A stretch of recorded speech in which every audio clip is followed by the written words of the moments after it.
सरदना के कपसाड़ कांड में जो आरोपी है पारस सोम, उसको फिलहाल 14 दिन की न्यायिक हिरासत में जेल भेजा गया है और जो लड़की है रूबी, उसको परिजनों के सुपुर्द कर दिया गया है।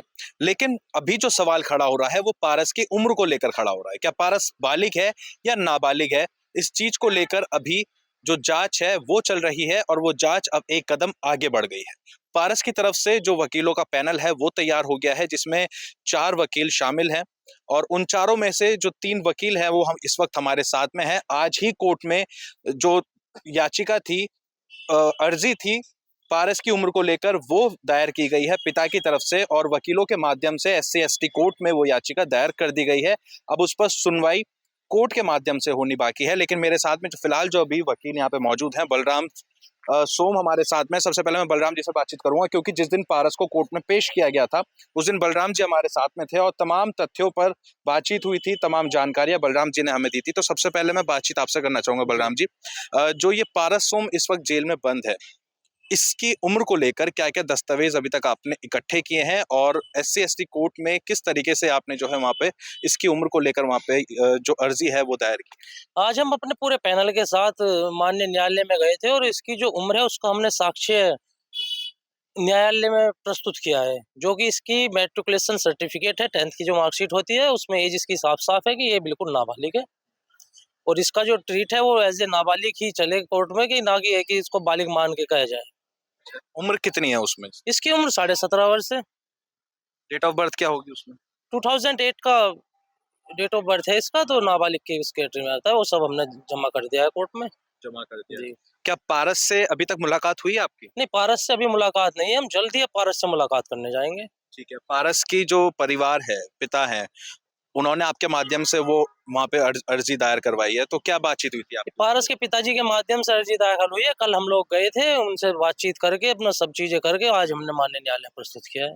प्रस्तुत किया है। जो दूसरे वकील हैं संजीव राणा, वो भी इस पैनल में शामिल हैं। संजीव जी, याचिका तो आपने दायर कर दी है, अब इसको लेकर कोर्ट आगे अपना फैसला सुनाएगा। अगर वो नाबालिग होता है तो किस तरीके की कार्रवाई आगे कोर्ट करता है और क्या इसमें पारस को कोई रियायत मिलती है, क्योंकि अभी आरोप भी पूरी तरीके से सिद्ध हुए नहीं? अगर वो जैसे उसके दस्तावेज हैं, हाई स्कूल की मार्कशीट वगैरह हैं, उसके अनुसार माननीय न्यायालय उसे जो है जहाँ स्कूल से उसने एजुकेशन प्राप्त की है उसका रिकॉर्ड तलब करेगा और उसी के अनुसार उसे जेजे बोर्ड के तहत, अगर वो नाबालिग होता है जेजे बोर्ड के तहत उसमें सुनवाई होगी और जेजे बोर्ड में अगर वो तलब हो जाता है, होगा नाबालिग है वो, तो उसमें उसे जो सजा का जो प्रावधान है वो मिनिमम हो जाता है उसमें, और उसे एक अपराधी की तरह ट्रीट न करके उसे एक बाल सुधार गृह में भेजा जाएगा, जिससे उसे मतलब अपराधी की तरह ट्रीट ना किया जाए। वादे की तरह ट्रीट ना किया जाए। अपराधी की तरह। अच्छा, इस बात की चर्चा पहले से थी कि पारस नाबालिग है, तो इतनी जल्दी दिखाते हुए पारस को फिर जिला कारागार में क्यों भेज दिया गया? ये पुलिस प्रशासन की एक तरह से लापरवाही है।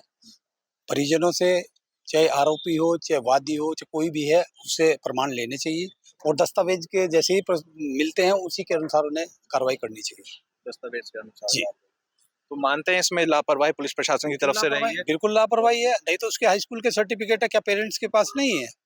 और लड़की को एफआईआर में नाबालिग बताया, 17 साल की लड़की की उम्र बताइए। लड़की क्या नाबालिग है? लड़की 20 प्लस है, बल्कि बालिग है, लड़का नाबालिग है। एक नाबालिग लड़का अपहरण कैसे कर सकता है, आप ही बताइए? एक अकेला लड़का बालिग लड़की को हत्या करके ले जा सकता है, जबकि उसे रंजिश में फंसाया गया, उसका हत्या में कोई दोष नहीं है, ना उसने किया है। किया। ठीक है।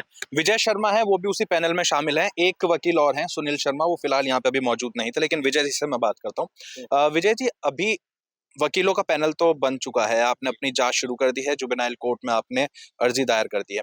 पुलिस की जांच इतनी ज्यादा अभी तक स्लो क्यों है? पुलिस क्यों नहीं अभी तक खुलासा कर पाई है कि हत्या जो की गई है वो किस इरादे से की गई, और गांव में जाने से क्यों इतना ज्यादा रोका जा रहा है? आपकी इन्वेस्टिगेशन और पुलिस की इन्वेस्टिगेशन किस तरीके से चल रही है आगे? देखिए, जांच का जो मामला है वो तो एक कॉन्फिडेंशियल होता है। वो आईओ जो बीच में जो भी इनका जो विवेचक होते हैं, वो जांच क्या कर रहे हैं, क्या नहीं कर रहे हैं, क्या हो रहा है, वो तो सिर्फ हमें तो चार्जशीट के बाद ही पता चल पाएगा। चार्जशीट से पहले इस बारे में हम कुछ नहीं कह सकते। और रही बात जो इनके मुलाकात की है, वो सिर्फ ये जो गाँव में जो एक प्रोटोकॉल बनाया हुआ है, एक जातिगत रूप से जो इस चीज़ को लेके चल रहे थे कि भई स्वर्ण दलित का मामला लेके चल रहे थे, उसी लिए ताकि बाहर के जो नेता जो लोग आते हैं भाई उनको जातिगत रूप ना दे दे, गांव में अशांति ना फैल जाए, अराजकता ना हो जाए, इसलिए सिर्फ पुलिस जो है वहाँ पे मौजूद है। अच्छा, अभी जैसे पारस जेल में है फिलहाल, तो अभी आपकी कुछ मुलाकात हुई, कुछ बातचीत पारस से अभी तक? नहीं, अभी तक हमारी पारस से मुलाकात नहीं हो पाई, उनके परिजनों से मुलाकात हुई है, लेकिन संभवतः हम कल या परसों उनकी जेल पर जाकर मुलाकात करेंगे, उसके बाद कुछ बात होगी। उसके बाद कुछ बात होगी। जिस दिन यहाँ पे पारस को पेश किया गया था, उससे चंद मिनट पहले ही रूबी को भी पेश किया गया, हालांकि गुपचुप तरीके से पुलिस ने उसे पेश करके वापसी भेज दिया। क्या कुछ सामने निकल कर आया था उस दिन, अगर आपके सूत्रों के हवाले से कोई खबर वहां पे, क्योंकि बंद कमरे में वो बयान हुए थे, क्या लगता है कि पारस के पक्ष में बयान थे या फिर कैसे बयान थे वो 104? जो सूत्रों की खबर है और जो स्थिति को देखते हुए लग रहा है, क्योंकि पारस को जेल भेज दिया गया है और जो युवती है उसको घर सौंप दिया गया है, तो इसका मतलब कहीं ना कहीं ये है कि युवती को कोई बिल्कुल डिनाई किया है इस चीज को लेकर और पारस को इसमें दोषी बनाया गया है। तो 164 के बयान ये साफ साफ झलकते हैं कि उसने यही कहा होगा संभवतः कि ऐसा हुआ होगा, लेकिन जैसे चार्जशीट आएगी तब और खुल के चीजें इसमें बता पाएंगे। बता पाएंगे। क्या लगता है आपको कि पारस इस पूरी जो उसके ऊपर आरोप लगे हैं वो सही है, क्योंकि हत्या तो हुई है, इसमें कोई दो राय नहीं है, हत्या हुई है और अपहरण की बात अभी तक सामने आ रही है, किस तरीके से इन्वेस्टिगेशन कर रहे हैं इस पूरे मामले?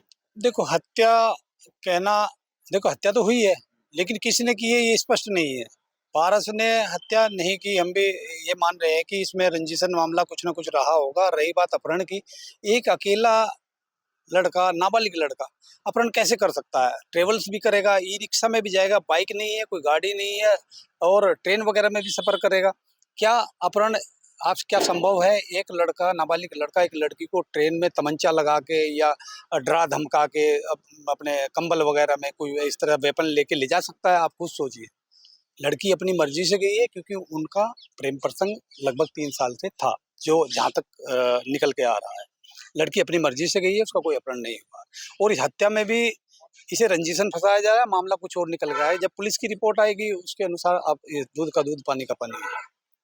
पुलिस इतना देर क्यों कर रही है इस पूरे मामले को खुलासा करने में? इसमें राजनीतिक दबाव, जो राजनीतिक दबाव फैला है ना, आसपास के जितने भी नेता हैं अलग अलग पार्टी के, वो इसे थोड़ा लो दे रहे हैं, एक तरह से आग में घी का काम कर रहे हैं। तो पुलिस दबाव में कहीं ना कहीं इस तरह का कार्य कर रही है। इस तरीके का क्या लगता है कि हत्या, हालांकि जांच अभी चल रही है किसकी तरफ से हुई है, लेकिन एक फरसे की भी बात आ रही है, उसको लेकर पुलिस पारस को रिमांड पर लेगी, और जो आलय कत्ल है फरसा जिसका नाम आगे सामने आ रहा है, कब पुलिस रिमांड पर लेने जा रही है पारस को? अगर वकीलों से कुछ बात जांच के बारे में, इस बारे में हम नहीं बता सकते, क्योंकि वो जांच का विषय है। पुलिस कब रिमांड पे लेगी, कब लेना है या क्या, कब आवेदन करेगी, कब परमिशन लेगी रिमांड के लिए, वो सिर्फ उस चीज बारे में हम लोग आपको नहीं बता सकते, क्योंकि वो चीज पुलिस की है। अन्वेषण जो होता है इन्वेस्टिगेशन का पार्ट है, और उससे हम उस बारे में हम कुछ नहीं बता सकते आपको।